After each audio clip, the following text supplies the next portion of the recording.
Hi everyone, welcome to Quilt and Code Fairyland.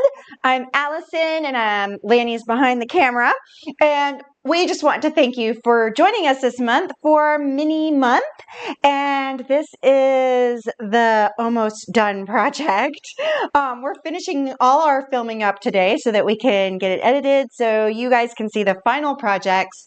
We will have videos Monday, Tuesday, and Wednesday on how to finish the mini month project. If you're new to this, our YouTube channel has been coming out on Monday through Thursday all month long with a new mini block for you to try. And so these end up as 4-inch blocks. They'll be 3.5-inch finished. The whole total project, I think, is like 3 feet by 2.5 feet. And it seems like it's going to be bigger than that, but I'm just getting the sewing together and they are starting to get smaller. To me, it sort of feels like, whoa, it's bigger than what I thought. So I thought today you could just see us in the throes of finishing it. Look at all the blocks I ended up with.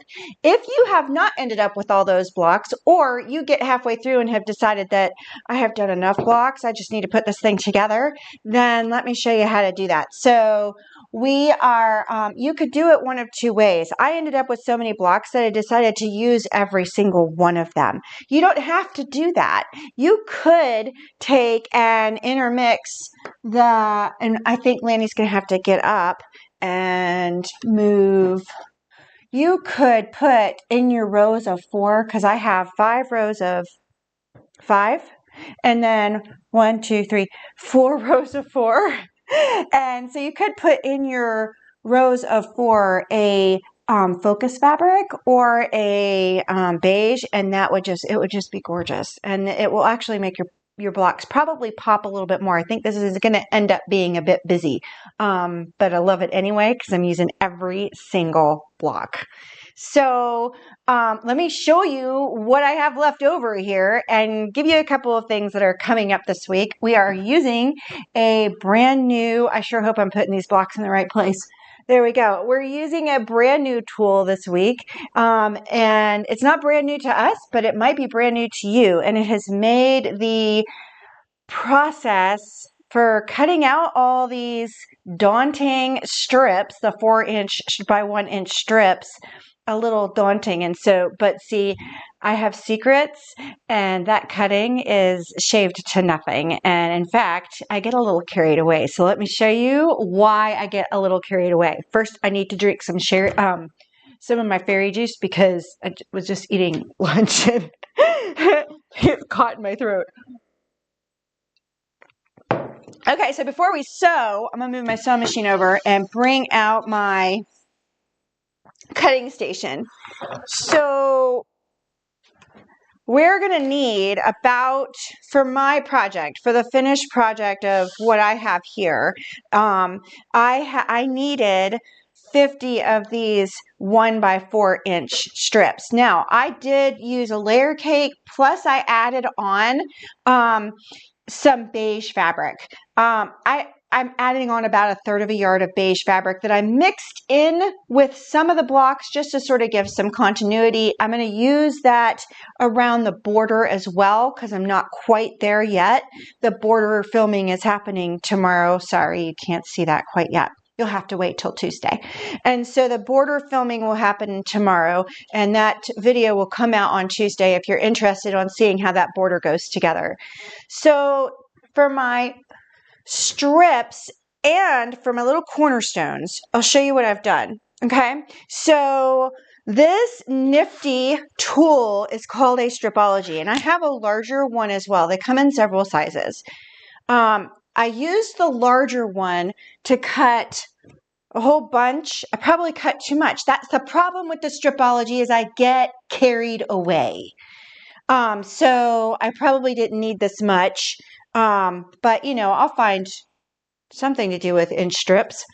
And so what I do now is I take my strips and I line them up, and I can go as thick as 4 pieces. I don't like going more than that. I can if I have my big cutter downstairs and the blade is good and fresh, and whose blade is ever good and fresh? It's only good and fresh for about 2 cuts. And we're notorious for hitting something on that board, whether it be pins or whatever. So I line this up. I like to use my cutting surface for this. With my big one, you'll see in the video that I didn't really do that because I didn't need to. I wasn't lining up numerous pieces of strips that I wanted to cut. So for this, since I already have quite a bit, I really did run out. And so I said, well, I'm just going to stop here and we'll do this during the live. And so I can take my pieces here, and I can, since I want to go a thickness of 4, I can line them up just like that, and I just straighten them out. I am looking to make them on the horizontal line here. So then I can use my Stripology. So my Stripology for this one, it's perfect for minis because it has your inches on the side, plus it has 1.5 inches on the stars. And then on the other side, your 1/4 inches are marked and your half inches. But, well, your 1/2 inches are in there, but with a 1/4 inch, they come with instructions on how to make that so that it's 1/4 of an inch. And that is another tutorial. So I need just 4-inch strips. So I've already cut my inch-long strips. Now I need the 4-inch. The trick with the Stripology is to make sure your blade is very far out as you can get it. Most of the time I just slip it out, and so it's a good thing that you can move it further, because with the Stripology you need to be able to get through the thickness of the ruler. The deal is you have these lines right here, and there are actual slits. So you can actually put your rotary cutter in there and do all your cuts at the same time. Okay. Not only that, but I can do multiple strips because it's holding everything down. This is perfect when I was doing, well, I'll show you in a minute because, hey. Camera. Oh, yeah, sure. There we go. Now you can really see it. Okay, cool. I mean, there's all sorts of stuff. You can do stuff with square. I mean, like, there's so much stuff you can do with this ruler. I'm simply cutting my 4-inch strips right now. So you start by cutting on the 0 line so that you can start with a nice clean edge on your left. And then you go over here to the 4-inch mark. And then I can lift this up and gently move this away, and I can actually put this down and do my other 4 inches. So I am going to line up horizontally here. I'm lining up vertically with my 0 line there, and I'm just going to cut my 4 inches. Right there. And look at that. Like, in no time, I have all my 4-inch strips. So here's where I go a little crazy. This is what's left.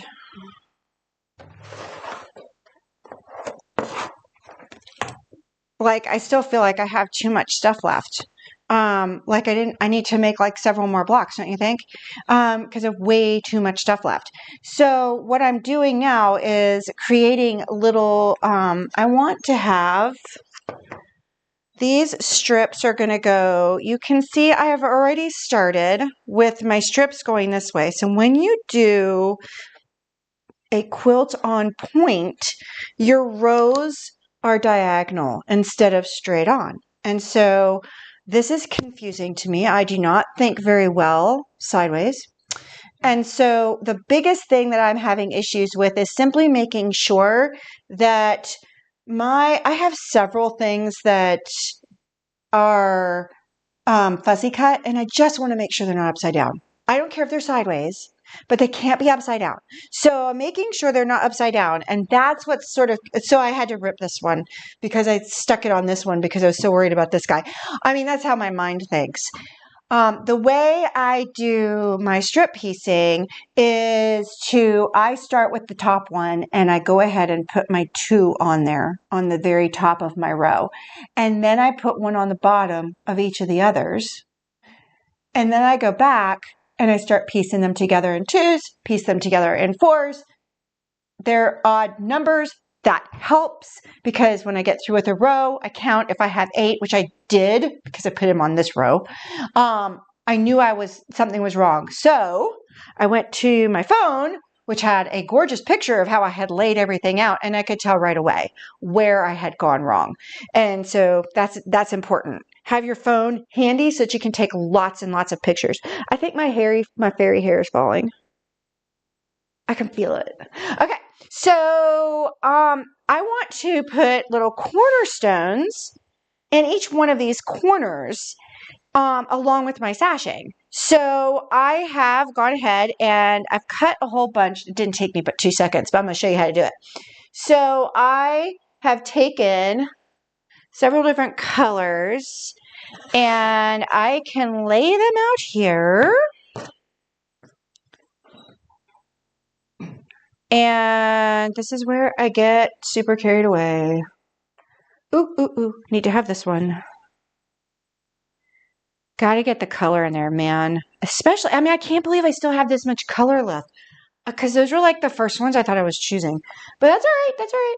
Oh, I love this color right here. I love this. So you get to go. Okay, so I have 3 layers there.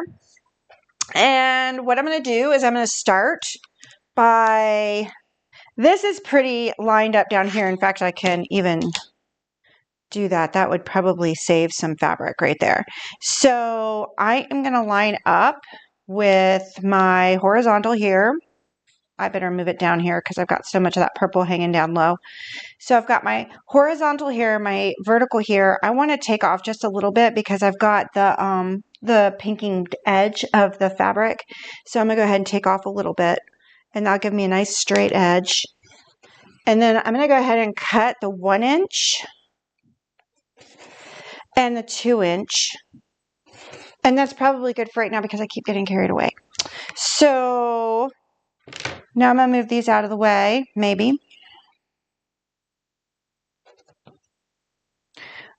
Of course, when I go live, that's when I start, really struggling. Okay, so here we go.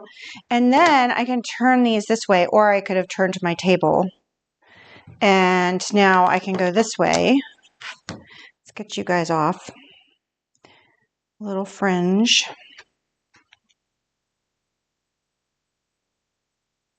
Might be time to change the blade. Always time to change it. Always time to change the blade. It's always time to change the blade. It's generally always time to change the needle too. Right.